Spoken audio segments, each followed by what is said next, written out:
Hello, hello, hello, hello, hello, hello, hello, hello, hello, hello, hello, hello, hello, mwah, hello. One more hello to you, my gorgeous people out there on YouTube land watching me on Omega Live. How are you, my beautiful? I hope you're doing very well on this blessed Wednesday afternoon. Can you believe it? It's the middle of the week already. Yes, today is the 10th of June, 2020, and you are watching Omega Live with JJ, Women Without Borders, indeed. Thank you so much for tuning in. I know you could have been otherwise, right? But you have chosen to be with me, and I really appreciate you, my student of knowledge.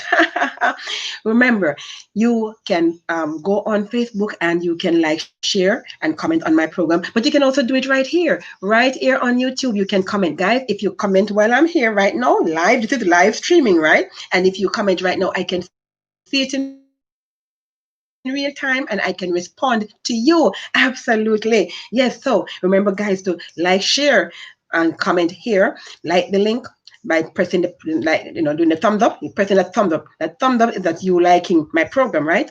Omega News. And of course, subscribe. And when you subscribe, guys, there's a little bell right beside the word subscribe. Hit that bell also. When you do that, guys, you are going to be notified every time I come on live on YouTube. You will be notified. Absolutely. And of course, you remember I tell you all the time, knowledge is nothing if it's kept to yourself. Knowledge must be shared and it must be applied. So invite your friend right now to come and watch this program with you, okay? Or just send them the link. Share the link, okay? Share the link with all your contacts, guys. Absolutely. And thank you for my subscribers. Yes, remember to subscribe, guys. You have to subscribe to the channel. I know some of you watch, but you don't subscribe. I'm inviting you to subscribe to the channel, okay? All right. Guys, I have a lot to say to you today. Lots, I'm always saying a lot, right? Because I'm opinionated. Yesterday the program was very short, wasn't it? Yeah, I had a 1 o'clock appointment yesterday, and so I had to, close. I could not go a minute over my time yesterday. So it was a little under an hour yesterday for the program, but I promise you'll have your full hour today, God willing. Yeah, absolutely. Thank you for my daddy. That is perfect will be done. Yeah, it will be done on earth as it is in heaven. Absolutely. All right, guys. So you know the spiel by now. If it's the first time you're coming onto the program, a special welcome to you. Yeah, welcome to Omega Live. Absolutely. For you who have been with me, I thank you, appreciate you, and you know the drill, right? I give you the news and then I give you my 2 cents on it. Absolutely. So without further ado, here goes. Jamaica now has 605 confirmed cases of the coronavirus disease, COVID-19, according to a press release issued by the Ministry of Health and Wellness. The 6 new cases are all imported. 5 are females, 1 is a male, and they are from the parishes of Manchester, St. James, Portland, St. Catherine, and St. Elizabeth. Matter of fact, 2 of them are from St. Elizabeth. And their age range is from 24 to 54 years of age. How that breaks down in terms of being imported, yeah? Because 3 of them came in from the United States of America, when we had those flights from New York and Florida coming in, right? So 3 of those persons tested positive for COVID-19. 1 of them is from that flight that came in from the United Kingdom. Remember that flight from the United Kingdom where those ship workers, those 44, you forget those guys, Marilla Discovery 2, and then there were some other persons on other ships in the UK that were docked in the UK, and plus some other persons who were in the UK wanted to come back to Jamaica, right? So they had this flight that came in from the UK. So it's on that flight we're talking about where we have another person who tested positive, and of course from the Falmouth Pier, the cruise ships that keeps coming in, they don't give us details as to which of these ships these persons came off, but 2 of these persons came off the cruise ships that docked at the Falmouth Pier. And so to give my big data people more details, because they want the big numbers, we have to date 15,013 samples, with 14,371 coming back negative, and as you know, 605 tested positive. Yeah.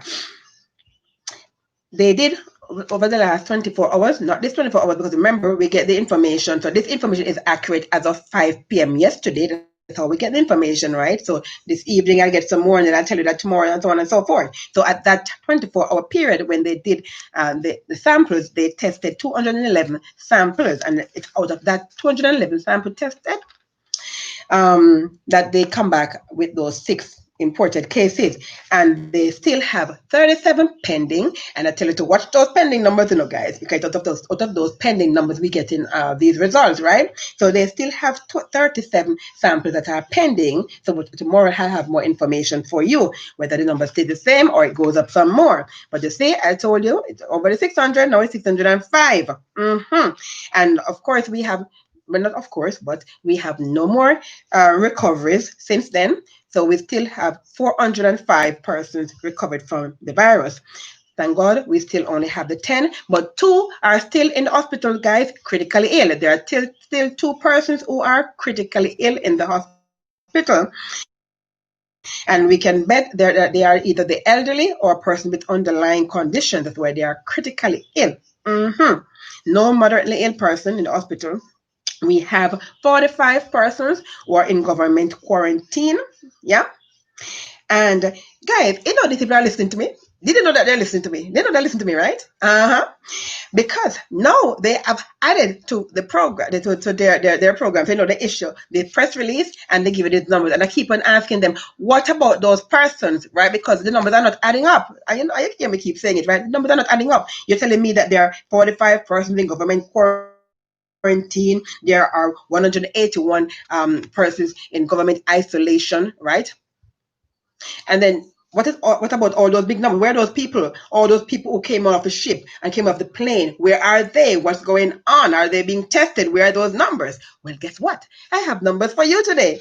Absolutely. So now we are told it's now a part of their press release. We have in home quarantine, guys, 1,921 persons. So almost 2,000 persons are in home quarantine. Yeah. So for my big data people, you can add that to your data. Absolutely. So as you know, of course, because of these 6 imported cases, we now have a total of 104 imported cases. Number keep going up. Yeah. Still 27 local transmissions. Still 218 as contacts of confirmed cases, still 236 for Alarico, and still 20 under investigation. Yeah. So of course, this 605 includes 349 females, yeah, and 256 males. So that's the number for my big data people. Yeah. Guys, I don't have much commentary on that, because you already know, I've already given my 2 cents just now. But my big concern out of all of this was we're getting all these numbers and nobody is telling us about those persons who have been tested and are in home quarantine. Yeah.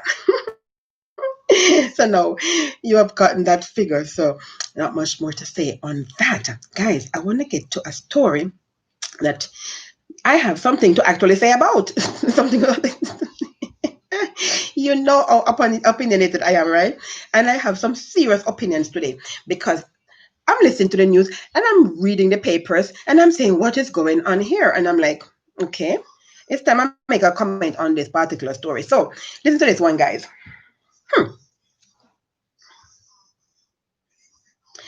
According to the Jamaica Observer, I was reading this one in, yeah? So, imprisoned Don said ordering murders from hit list, extorting community. That's the headline. So, in the wake of several murders said to be hits ordered by community Don serving time in prison, a resident of one St. Andrew community who said people have been forced to flee their homes because their names are on a death list is pleading for help from the authorities. The individual, who spoke with the Jamaica Observer on condition of anonymity, described the incarcerated man as, quote, a plague to the community, end quote, who regularly extorts residents through his relatives. Those who refuse to meet the demands are marked for death. Remember that movie, Marked for Death? Yeah? It's a Jamaicans in it. Yeah. Or wannabe Jamaicans. Yeah. The fearful individual alleged. According to the resident, recent killings, including those of a 46-year-old woman and a 26-year-old man, were ordered from behind bars by the individual. Quote, in April, he held, there is all the person's name, we're not, legally, okay, so we don't do that. So they're withholding the name. So in April, in April, the person held a round robin regardless the country was under curfew. In, so the country under curfew, but the whole name round robin. You never hear about that in the news, right? No, of course not. He called and asked her for $50,000. I know what a round robin is, right? I'll tell you in a minute. Okay. He called and asked her for $50,000 from her round robin money, and she refused. It don't make a difference that he's in jail. It's as if he's out. He has daily contacts. He put up things on Facebook and everything. Okay. A death warrant was on her, the resident alleged. Somebody notified the police that she was going to be killed, and the police came that same day and notified her.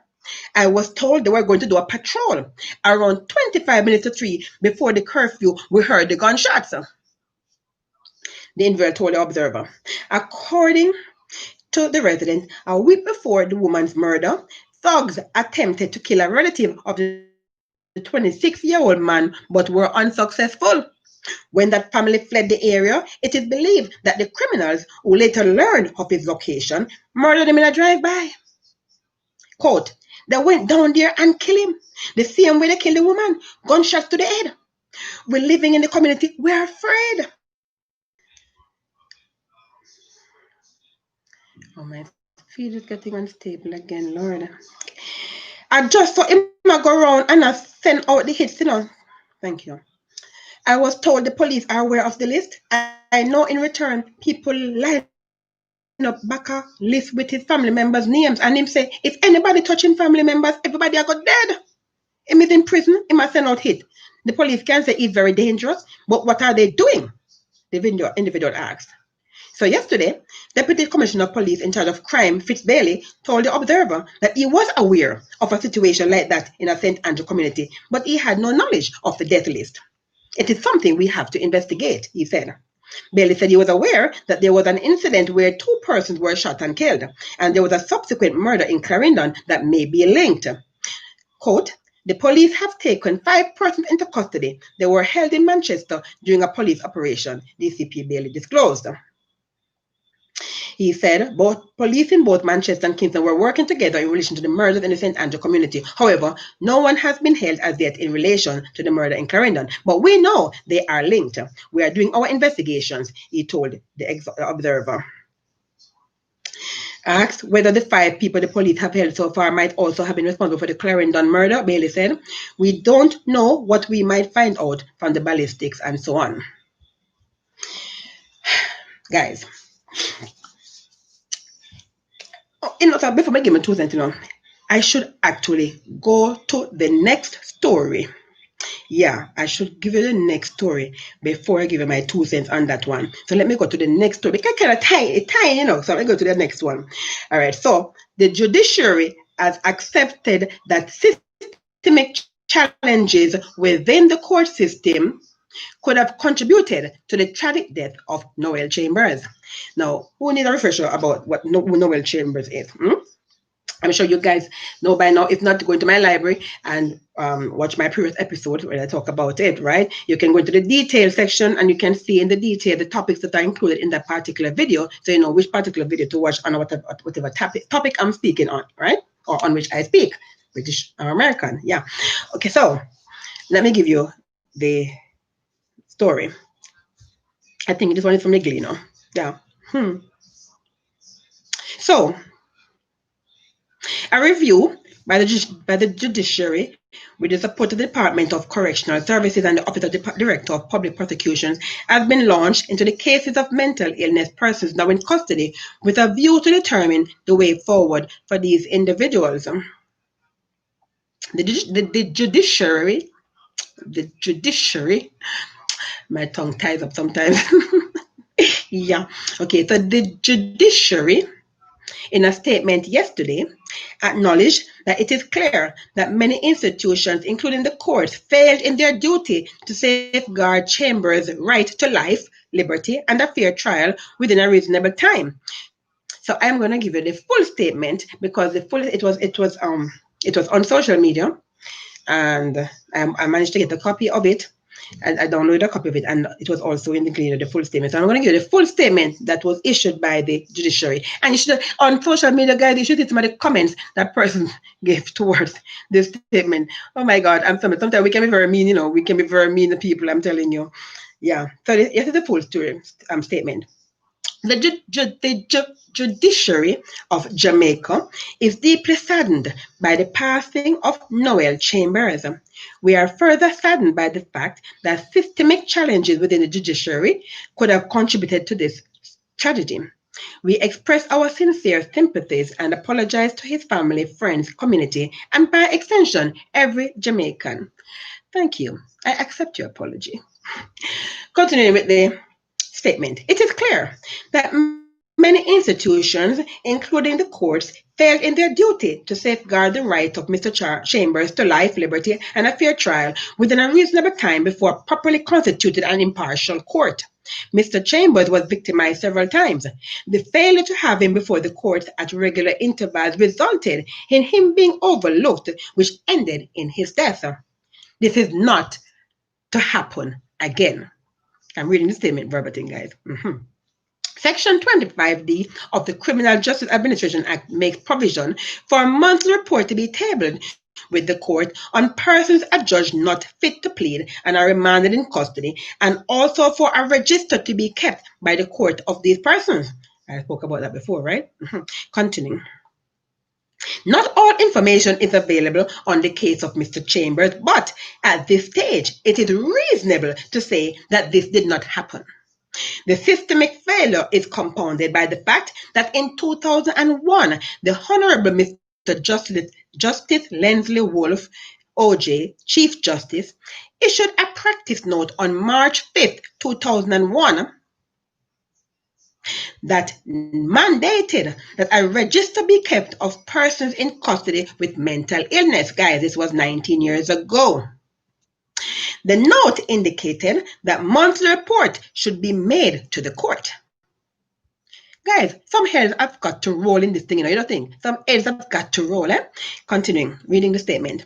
This systemic failure, and particularly that of the courts, highlights the need for a change of culture on the part of the courts. This means that all judges must accept that the courts are responsible to manage all cases, civil or criminal, in a manner that they are disposed of within the 24-month time standard that has been established. So the case will be disposed of in 2 years. 2 years, within 2 years. We are not yet there, but significant work is being done to get to this standard. The statement says, continuing the statement, in response to the publication of the Indicom report, the Chief Justice has established a mental health task force that is to look at the present law, practice, policies, and procedures relating to persons in custody with mental illness. The report of the task force is expected within the next 120 days, right? That's 4 months, yeah? In the meantime, all the cases involving persons in custody with mental illness will be reviewed, and appropriate decisions within the law will be made. So again, it takes another tragic death for us to have changes. You see how this thing works, guys? All right. Continue with the statement. The review will commence immediately. In this regard, the court will be working closely with the Department of Corrections and the Office of the Director of Public Prosecutions.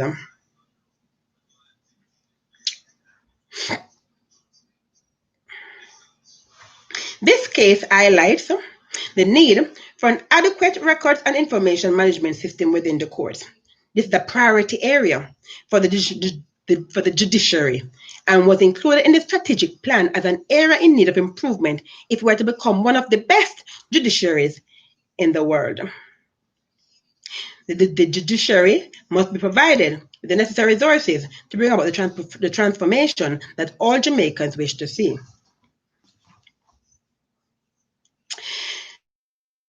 Finally, it's never time. This is the right of every litigant. My Father, my Daddy, thank you, Lord. This is the right of every litigant. Not sure if you heard that because the feed was fluctuating. So let me repeat that last sentence for you because I'm not sure you got it. Okay. Finally, Chief Justice Sykes has reiterated to the judges at all levels of the court their role in the management of cases from entry into the court system to disposal and their duty to ensure a fair trial for all within a reasonable time. This is the right of every litigant, regardless of who you are. Yeah? I just put in that please. The final part of the statement says, the Judiciary of Jamaica is committed to continually improving the service that we provide to Jamaicans and all court users. The end. Yes, guys. And we really thank them. Some persons were not so forgiving, and some persons had some really derogatory and things to say.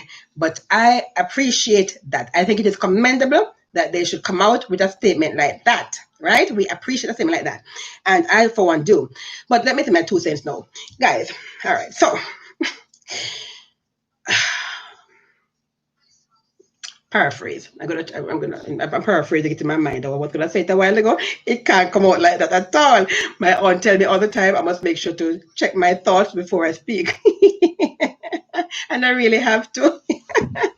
Okay, so having done that, so let me say it this way. All right, so guys, I have been watching carefully over the past couple of years, and I know you have been too, right? How much this guy, Vibes Cartel, is behind bars and is making music. I think he has more hits behind bars than he has outside while he was outside. What do you think? Huh? I mean, seriously, his name was Adijah Palmer, right? Adi. Mm-hmm. Seriously, Adi is like a king in jail. And remember, no, guys, this guy was charged with murder. He was found guilty by his peers and sentenced to life. Now, he is behind bars, but he is still acting as though he's outside. The other day, and this is the thing I don't understand, because they always do this 9-day wonder. We get a headline, and then everybody gets all upset about it, right? And then we say this, and we say that, and then it becomes a 9-day wonder, and then you hear nothing about it after that, yeah? And life continues as usual. It's business as usual, right? That is the norm in Jamaica. But I'm telling you, COVID-19 is giving us a new norm, right? You're here, we're having new norm. Well, some of this new norm is basically what I'm about to say, okay? So now, and what the justice system is saying, the judiciary is saying. So now, here we have a justice system, guys, that is clearly broken, right? Minister of Justice, the Honorable Delroy Chuck, right? And we have not heard a lot from him, You notice we have not heard a lot from that minister. I don't know, guys, but I have met him. I met him once. I met him one time, and I like him, to be honest with you. But to be honest with you, I don't really think the gentleman is doing a wonderful job as a justice minister. What do you think? I'm sorry to say, sir, but the judiciary, the justice system is broken. And it has been broken for a long time. And things are falling through the cracks all the time. And all of these things are happening under your watch. And it ought not to be. You understand? We can't have a system in place where we have people like this story with this death merchant who is giving death threats from behind bars as if he is still running things behind bars. The officers of the courts need to answer up and say what is happening here. Yeah? How is it that he is behind bars making threats and ordering deaths for persons and he is behind bars? How is it that Addy is able to be making all of these hits from behind bars? These guys have had their rights you're entitled to certain rights, but once you have been found guilty, there are certain rights that have been taken away from you. One of those rights is the right to freedom. You understand? That's how the law works. We are all entitled to freedom until we are proven guilty of a crime that takes away our freedom. But here it is now. We have 2 persons who are still free behind bars. How is that possible? Huh?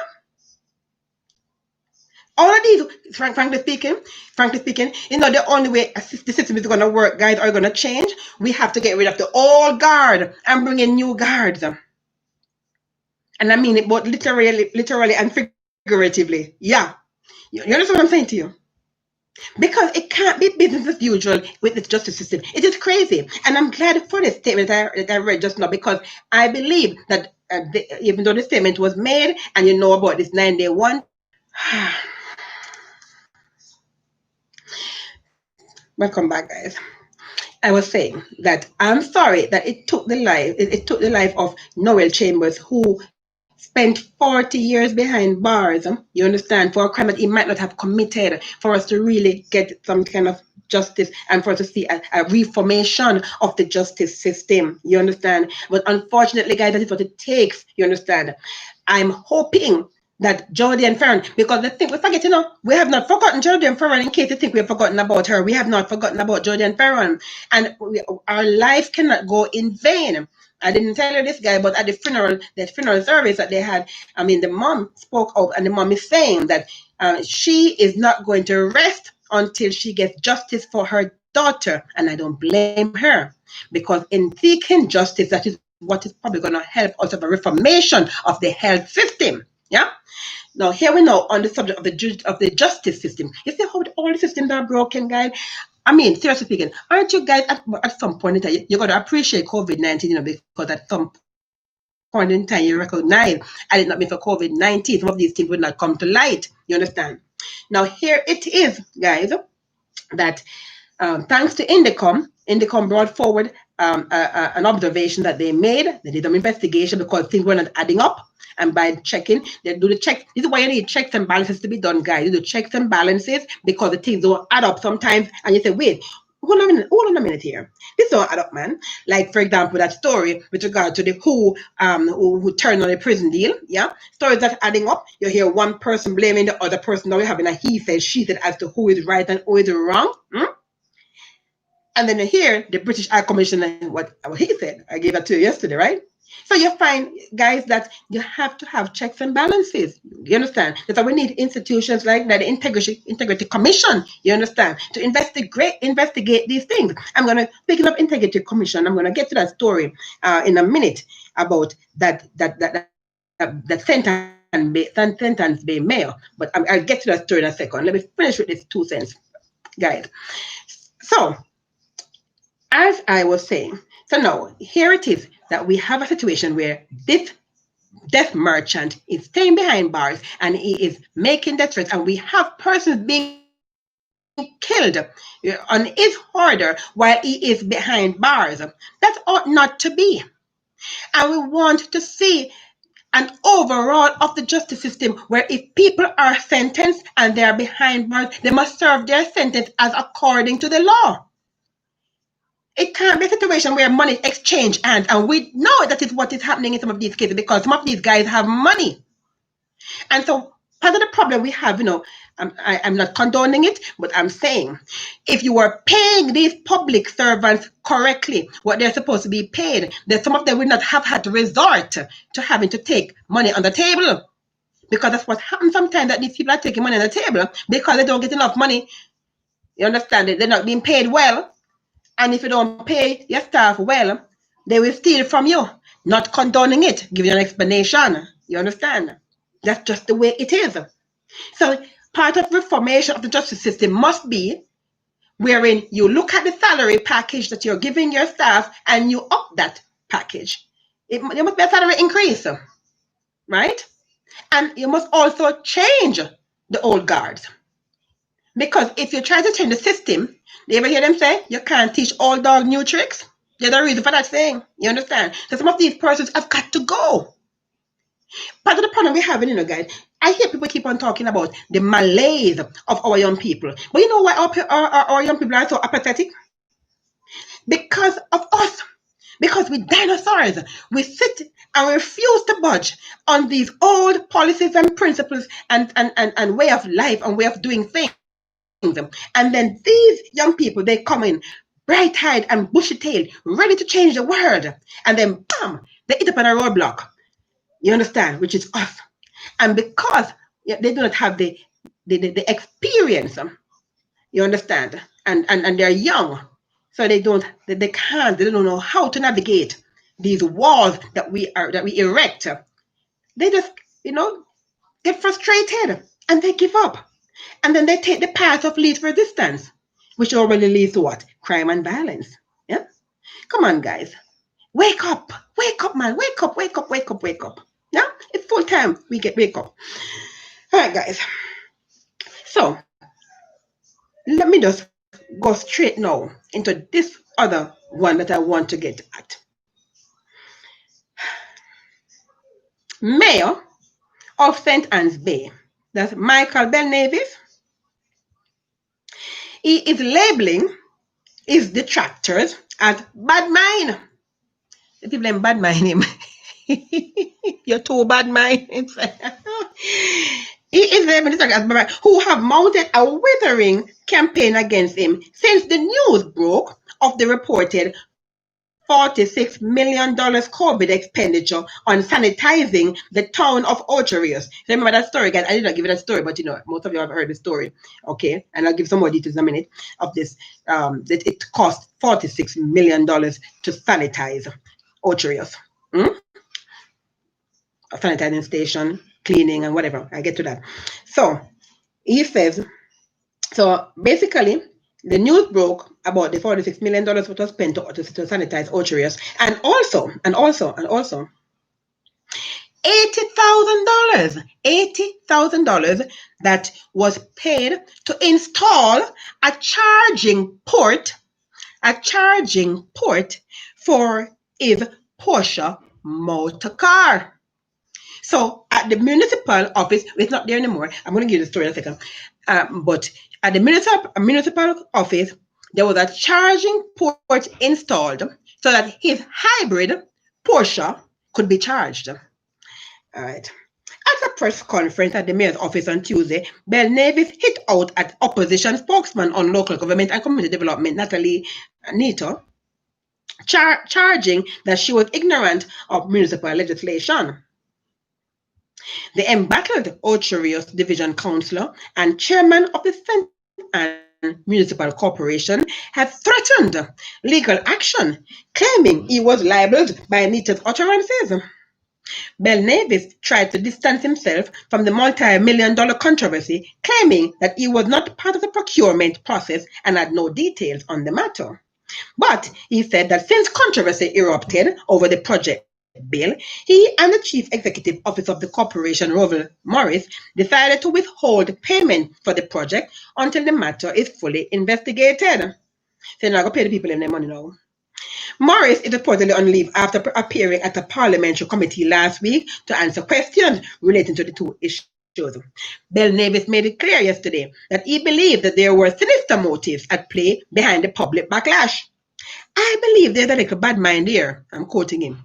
When I spoke to the minority leader in the council, I said, you're being bad-minded about this particular one, and you guys have a history of being bad-minded. He added, the politicians have really turned the wheels on the particular one because this release from Natalie Nita is erroneous, he said, indicating that our accusations were not factual. Belnavis has faced public criticism following the disclosure at the parliamentary committee that a charging station was erected at taxpayers' expense at the St. Anne Municipal Corporation. The charging port has since been removed. But the mayor said that after the corporation failed to give him a vehicle last year, he paid about $12 million for the 2019 Cayenne e-hybrid car to replace his BMW X6.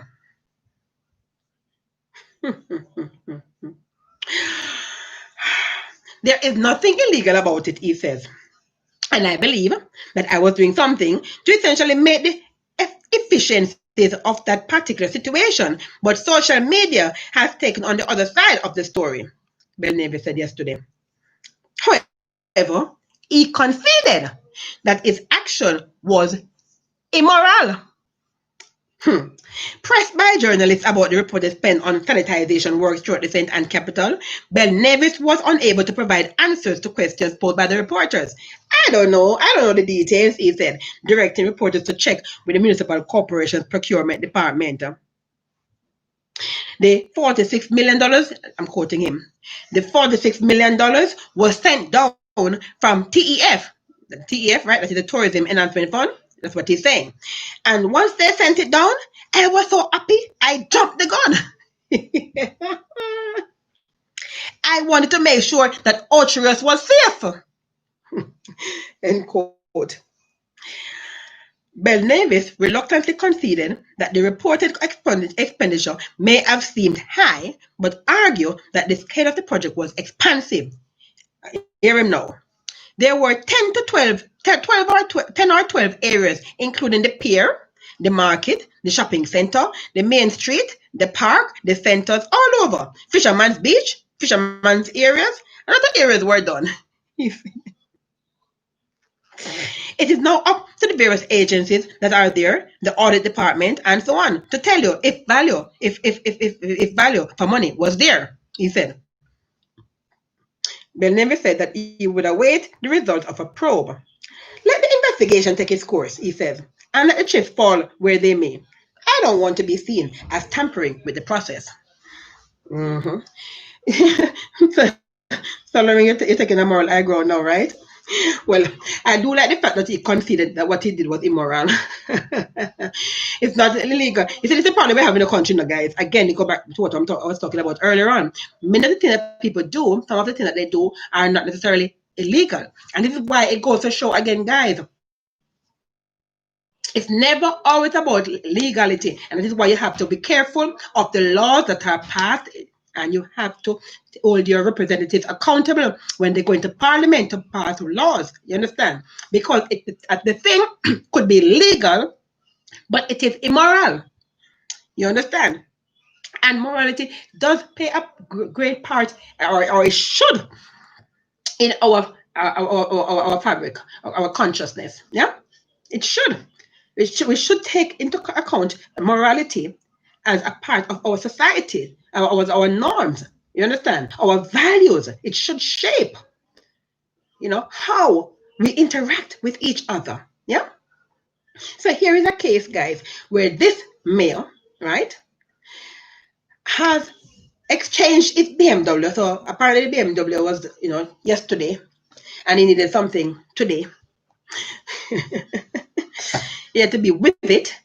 And so now he went and bought himself a Porsche, but not just any Porsche, right? That it was a 2019. He had to have a 2019 Porsche and a hybrid Porsche. They call it electric cars, but it's not only electric, both electricity and gas. That's what it does. The hybrids, right? They use electricity and they use gas. So he had to go and get himself a Porsche, a hybrid, so he could have it. So now he had to have to buy a charging station so he could charge the Porsche, electricity. Yeah. But then after news broke about the whole thing, he went now and he took it down. They take it away. So now I want to know, did they give back the people the money for that charging station? Otherwise, $80,000 of taxpayers' money has just gone down the drain. Yeah? This is what happens, guys. Yeah? Let me tell you something. You know why so much of these things happen in this country and get away with it?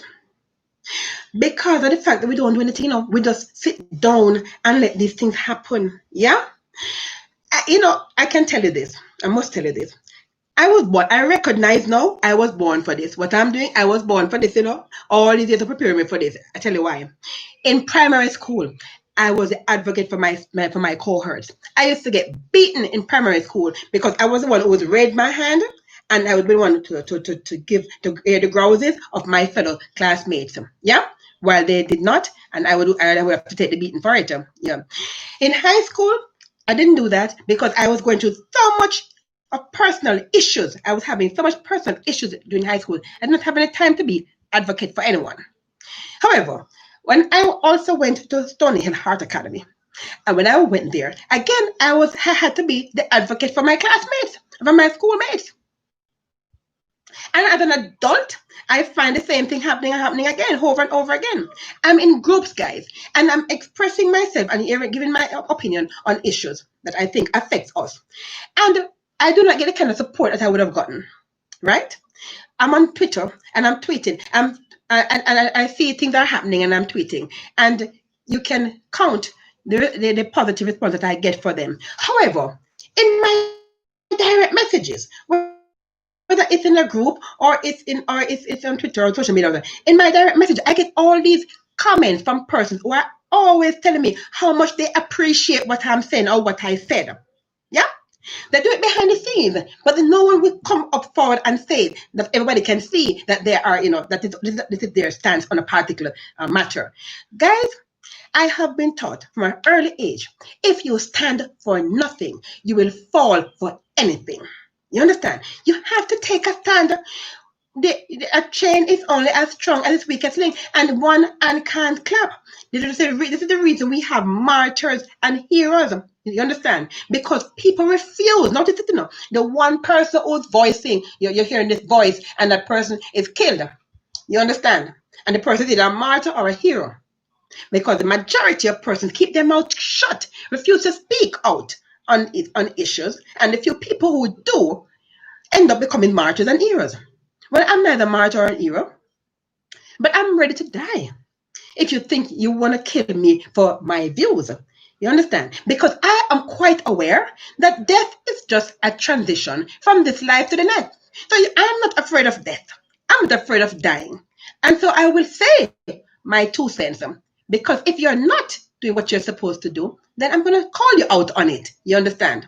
Because you ought to be called out on it. And God expects me to call you out on it. That's why He allows me to be here, so I can call you out on these things. I mean, there's so much time. We have too many of these things happening and things are falling through the cracks. You understand? And people are doing things and get away with it. They keep on doing these things and they get away with it. And the arrogance of these people when they do these things, as if they are untouchable. You understand? And always, always, it's the small man who end up. Let something like this. A matter of fact, the small man wouldn't get a chance to do something like this. He couldn't afford to do something like this. You understand? Because the small man, he can't afford it. And so whenever anything happens, he's the one who gets thrown in jail and the keys thrown away, like what happened to Mr. Noel Chambers. You understand? One of the small men, you understand, who got lost in the system. And I can guarantee you, part of the problem with that particular case was classism. You understand? And I'm going to talk about classism another day. Not today. I don't have time to talk about classism. But one of these days, I'm going to talk about classism because this is one of our big problems in Jamaica. It's not so much racism in Jamaica like it is classism in Jamaica. You understand? So this is a Rasta man. And back in 1980, and I know because Bob Marley died in 1983, right? Back in 1980, and when he died, he wasn't looked on unfavorably. Now we call him the Honorable Robert Nesta Marley, and we venerate him, and all that, and reggae music, take off, and and we give him credit and all that. But back in 1980, he was a dirty Rasta man, and you know it. I was very young, but looking back, I remember hearing some of these things. You understand? And I understand what was happening now in hindsight. Looking back, I understand what was happening. You understand? This deep rooted. It's not racism per se, but it is this whole idea of they have versus they have nots, right? And who have to drive a Benz or have a big house to be recognized as somebody and have letters behind your names. Otherwise, you're classified as nobody. You have to be in a particular class of society. You understand? And so if you're not, and what you find, and it is so ingrained in us, guys. It is so ingrained in us that the man could be a thief and a murderer because he has money, he has status, and he is looked upon and worshipped, while this other person full of integrity but has no money and is looked down upon by society. This is crazy. How can you have a society like this functioning? And that's why we have the problems we are having in our system. You understand? Because all you do, you slap the man over when they do, give a slap on the wrist, and you send them on and they continue to do what they're doing. But then the man, you catch break a weed. I'm smoking because it's smoking because spliff. And you throw him in jail for 5-10 years. Yeah? and the man robbed millions of dollars of taxpayers' money, set him on his wrist, charge him a fine, and send him on his way to go do it again. Yeah, these things have got to stop, man. These things have got to stop. And these cases are showing up the system and showing you that the system is broken and needs to be fixed. Absolutely. Okay. I said enough on that, guys. I said enough on that. As I said more than my fair share of that thing. I wasn't even planning to say that much. No, I really wasn't planning to say that much. But it's just it's just too much, man. It's enough, it's enough. And this is what you call righteous indignation on my part, because I'm telling you, the Lord God is upset. He is not pleased at all with what is happening. And this is why I'm here, believe it or not. You get me? Because, as I told you before, I didn't have this in my mind. I never planned on doing this at all, what I am doing right now. This was the last thing on my mind to do. Yeah. But this is God's will, and his will be done on earth as it is in heaven. Okay. So I am going to continue with the news. Oh yeah. I get onto that one. So, I know persons are going to appreciate this one. My sports fan, because I don't give much sports news, and I'm going to have to incorporate more sports news, But I got to give my sports fan this piece of news. So, West Indies captain Jason Holder hailed a huge step forward for cricket as his side became the first international sports team to arrive in Britain since the coronavirus lockdown. The three-test series between England and the West Indies, originally due to begin on June 4th, will start more than a month later at biosecure venues behind closed doors. Quote, "This is a huge step forward in cricket and in sports in general as we travel over to England for this series," Holder told the Cricket West Indies website. "A lot has gone into the preparations for what will be a new phase in the game. All the West Indies players have tested negative for the virus, although they will be retested in Manchester, where they arrived yesterday. The Aegis Bowl in Southampton will host the first match starting on July 8th. So on July 8th, we'll get, I should imagine we'll get to watch it, right? Because even though we're not going to be there physically, they have an audience, but we should be able to watch it on TV, I'm sure. Okay, so the first match will be on July 8th, and Old Trafford will host the second and third tests later in the month of July. Players will be in a protective bubble at the two grounds. Several temporary rule changes in response to the pandemic, including COVID-19 substitutions, were announced by the International Cricket Council yesterday, the ICC. According to the ICC, there's a ban on applying saliva to the ball, no applying of any saliva onto the ball, and approved use of non-neutral umpires because of travel restrictions. International matches are vital to cricket's finances. According to the England and West Indies Cricket Board, they estimate that it could cost £252 million if there were no matches at all this summer. £252 million if there were no matches at all this summer. Yeah. So, I should also tell you that 3 players, Darren Bravo, Shimron Hetmeyer, and Kimo Paul, declined the tour. Of course, fear of COVID-19. And England being, I say no more. Yeah. But I am looking forward to watching some cricket match come July. Yeah. Are you? Guys, what's my thumbs up? I'm not singing my thumbs up. Can I get some thumbs up if you're enjoying this program? And let me know if you're enjoying the program at all. And let me have some thumbs up. Okay. I want to tell you this one also, guys. Excuse me. I should I leave this one for tomorrow? Because I don't think I'm going to have enough time to give you my 2 cents on this one that I want to give to you. What time is it? No. Yeah, I won't have time for my 2 cents for that one. So I'll give that one to you tomorrow, guys. Yeah, tomorrow I'm going to carry forward because I have to give you some more info that I want to give to you. Yeah.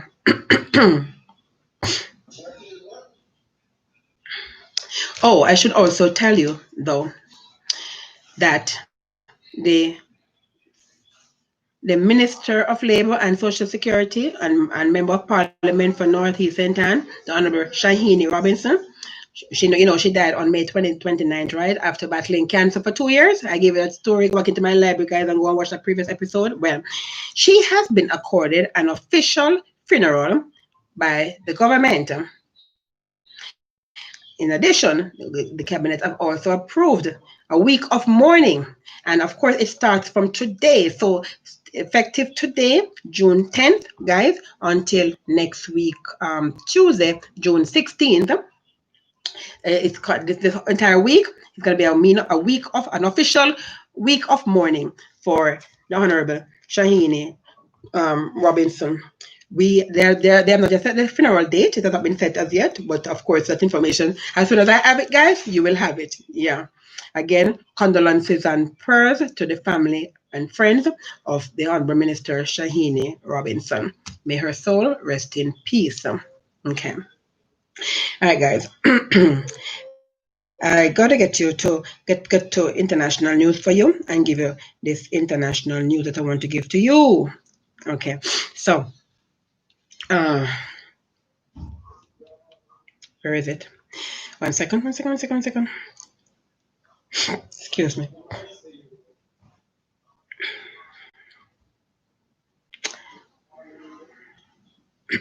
Sorry.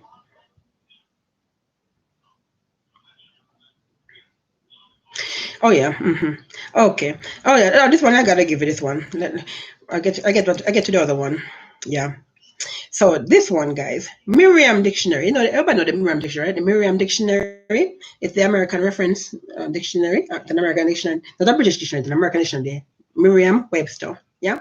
So the Merriam-Webster American Dictionary will change its definition of the word racism at the suggestion of a young black woman who wanted it to better reflect the oppression of people of color.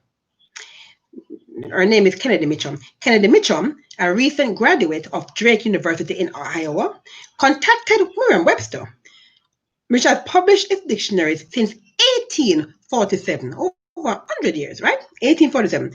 And she has proposed updating the term.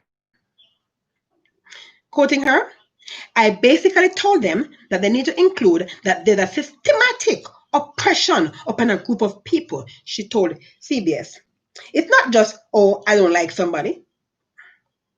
Merriam's editorial manager, Peter Sokolowski, confirmed that the definition would be modified after Mitchum's request. The dictionary currently offers 3 definitions of racism, and Sokolowski said that the second definition touches on Mitchum's point, but that we will make that even more clear in our next release. So the current version of the Merriam defines racism as 1, a doctrine or political program based on the assumption of racism and designed to execute its principles, and a political or social system founded on racism. This is the kind of continuous revision that is part of the work of keeping the dictionary up to date based on rigorous criteria and research we employ in order to describe the language as it is actually used, Sokolowski said.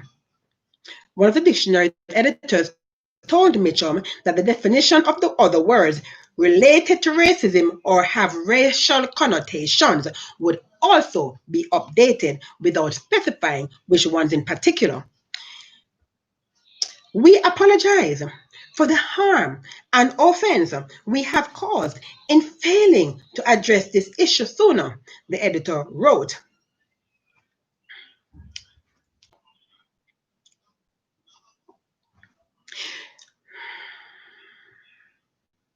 The Merriam-Webster website, where the definitions are available for free, had nearly 50 million unique visitors in May. Their Twitter account has also become a viral hit in recent years, with BuzzFeed calling it, quote, the sassiest dictionary on Twitter, end quote. That's one for the small man, guys. Yeah. You can say that. You could call it that, right? Absolutely. That's very, very good news. Yeah. Okay, one more international news for you guys. And then tomorrow I will pick up again tomorrow where I left off today. Yeah. So the director of PAHO American Health Organization, the director of the Pan American Health Organization, PAHO, and the World Health Organization, WHO, regional director for the Americas, Dr. Carissa Etienne, is raising an alarm that COVID-19 infections in the Americas are on the rise at a worrying pace. Etienne disclosed that the Americas account for more than half the number of global infections, with 3.3 million cases of COVID-19. Can you believe that, guys? Unfortunately, many places are reporting exponential rises in cases and deaths, and we are concerned by data showing that the virus is surging in new places that had been seen as a limited number of cases in the past. In the Caribbean, for example, cases are on the rise in Haiti. And after more than a month without a case, Suriname reported a spike last week. According to PAHO's website, up to June 8th, the number of cumulative positive cases in the Americas stood at 3.3 million, with cumulative recoveries of 1.2 million and cumulative deaths at 183,950. Among the countries of concern where the virus continues to spread aggressively are Brazil, Peru, and Chile. We're also seeing in Venezuela that cases are now mounting faster than at any other point in the country's outbreak, Etienne reported. In Mesoamerica, case counts are rising in Mexico, Panama, and in Costa Rica, where we are seeing increased transmission around the Nicaraguan border. Noting that adherence to social distancing and stay-at-home orders have been challenging, Etienne pointed out that in the absence of a vaccine or more effective treatments, there are critical steps to keep persons safe during the pandemic. Impacted by the arrival of winter, while hurricane season will complicate our efforts in North and Central America, and especially in the Caribbean. We don't have the data to show that humidity influences the spread of COVID-19, but we do know that winter fuels respiratory infections like seasonal flu and pneumonia that can rapidly spread in colder climates as more people gather indoors to stay warm. This is a problem for patients because respiratory illnesses leave them at a greater risk of severe COVID-19 infection, creating a challenge for strained health systems which have to cope with the dual burden of the COVID-19 pandemic and a spike in other respiratory illnesses. It does not help that the similar symptoms will make diagnosing COVID-19 even harder. Yeah. Not much to say on that, guys, but just to reiterate what I'll keep on saying to you guys about, keep on saying over and over, and you got to understand, while you have to wear your mask, guys, it is not healthy, especially for persons with respiratory problems already, persons who have COPD, for example, chronic obstructive pulmonary disease, for example, asthma, pneumonia, you understand? Wearing a mask is not good. So we have to be very responsible in what we're doing and how we're doing it. You understand?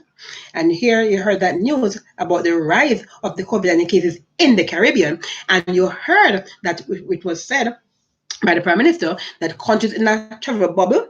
And guys, that is, I thought it was I thought it was a unique term that the Prime Minister came up with until I went online and did some research. As always, and this is no exception, our government is taking, you understand, they're reading the playbook of other countries and applying what other countries are doing to us. That's what they've been doing, and I caught them out again because I went and I saw the same term, travel bubble, being applied to other countries. We're talking about the same thing that we're talking about, and they had the term being used before we heard the Prime Minister use the term here in Jamaica. You understand? And I want our government to understand that Jamaica is unique. You cannot be using other people's playbook on us because every country have their different systems and different culture. You understand? Anyways, and something when I say and something something come, yeah. So we will see. I did not give you the story about the JHTA's response in terms of the Monday opening, June 15th opening. But I have time. I can go into that for you tomorrow. I will pick up where I left off today, tomorrow, right? And I'll give you more information about how happy, the hoteliers are about this reopening. Looking forward to this reopening on Monday. Yeah. But I tell you guys, I'm going to end with this. I'm telling you again. Remember, know who your friends are. Know who your friends are. They say keep your friends close and your enemies closer. You understand? Because during the for the past 3 months, March, April, May, now we're into June, right? We saw wherein the Minister of Health and Wellness, Dr. Christopher Tufton, had made a call for 600 rooms. And you see how difficult it was for him to get the rooms, guys. You understand? Many of the hotels did not respond to him. Jake's Hotel did, Sandals did, Grand Bahia did, Jewels did. Those, as far as I know, those are the hotels that responded. Know who your friends are. They're reopening hotels. As far as I'm concerned, some of these hoteliers will not steal a dollar from me. I will not step into their place of the hotels, the hospitality accommodation or whatever. You understand? No, I'm not going to do it. Absolutely not. Okay? No, you were not a friend to me when I needed your friendship, so I'm not going to be there for you now. Absolutely not. Absolutely not. And there's nothing wrong with that. Okay. I am not. I'm not going to harm. It's like, for example, all truth is power, like, guys. With your even with your personal life, and you have your friends, right? Okay, you're not keeping malice in the body. You do not keep malice with people. You love everybody. You understand? But the fact that you love them, you don't have to like them. You understand? There's a difference. You must love them. Absolutely. But if they are your enemies, are you gonna have an enemy and have that enemy up into your business, knowing everything about your business and giving treating the enemy as if the enemy is a friend? Of course not. You love your enemy because you're supposed to love. So if they're hungry, you feed them, for example, and if they're naked, you clothe them, for example. But they're not gonna be one of your best friends. Absolutely not. Hmm? Jesus Christ, when he was on earth, he had 12 disciples. Hmm? One was a Judas. But Judas was one of the 12, right? He was one of the 12. Judas Iscariot, one of the 12, who basically betrayed him. However, he was not one of the three. Jesus had three disciples in his inner circle and a best friend. So I've mentioned this before, right? Exactly. That's how it works. So you're gonna have some Judases in your circle, in your in your group or your cohort or whatever, or you're gonna have them there, and they serve a purpose. But in your inner circle, they're not gonna be in your inner circle. They're gonna be in your outer circle. Absolutely. Your inner circle must be people who are loyal to you, people who will die for you if necessary, and at least your best friend should. Very few of us have best friends who will, but that's how it should be. You understand? Absolutely. John was the only one who was at the cross. The only one at the cross, the best friend. Yeah, that's how it works. Yeah. All right, guys. I went a few minutes over my 1 hour. Thank you for my thumbs up. Absolutely appreciate it. Mwah. Thank you so much for my thumbs up. Really appreciate you. Yes, guys, keep the thumbs up coming. Keep them coming. Thank you very much. Thank you also for spending this hour with me. Okay, I see you enjoy the program. I enjoyed sharing it with you as you enjoy receiving it, right? Thank you so much. Guys, do not keep it to yourself. Share the link with your friends and family. Let them watch it also because it's being recorded, so they won't catch it live, but they'll see the replay, right? Absolutely. So let them go watch the replay. Share the link with them. Absolutely. And subscribe. If you're watching and you have not yet subscribed, please subscribe. Yes, thank you for my thumbs up. Keep them coming. Keep them coming. Thank you. Love you. Love you. Love you. Love you. Absolutely. Thank you.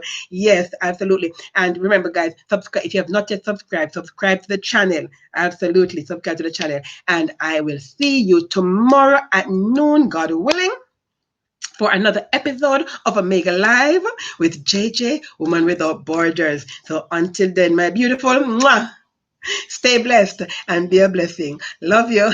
Bye.